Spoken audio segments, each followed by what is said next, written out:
Football বিশ্বকাপে United states and Paraguay এর সাফল্যের তুলনা করলে যুক্তরাষ্ট্র কিছুটা এগিয়ে আছে।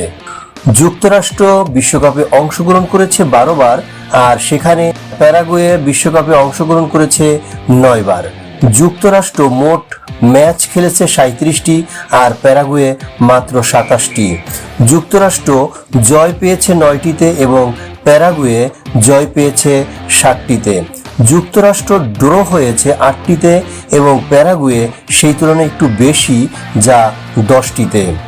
যুক্তরাষ্ট্র পরাজয় হয়েছে 20টিতে আর প্যারাগুয়ে 10টিতে।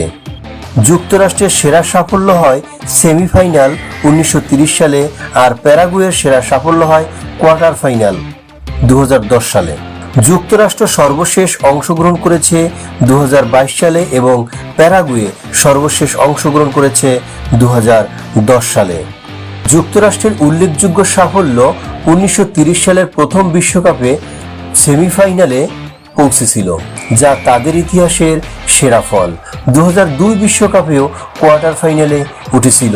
বিশ্বকাপে মোট 9টি ম্যাচ জিতেছে। প্যারাগুয়ের উল্লেখযোগ্য সাফল্য হল 2010 বিশ্বকাপে প্রথমবারের মতো কোয়ার্টার ফাইনালে উঠেছিল। বিশ্বকাপে মোট 7টি ম্যাচ জিতেছে। 1998, 2002 এবং 2010 সালে নকআউট পর্বে খেলেছে।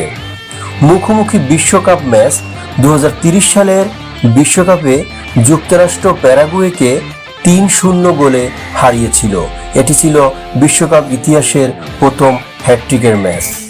সংক্ষেপে বিশ্বকাপের সামগ্রিক পরিসংখ্যানে যুক্তরাষ্ট্র এগিয়ে 9 জয় বনাম 7 জয় এবং সেমিফাইনাল পর্যন্ত পৌঁছানোর কৃতিত্ব। তবে প্যারাগুয়ের সেরা আধুনিক সাফল্য 2010 সালের কোয়ার্টার ফাইনাল।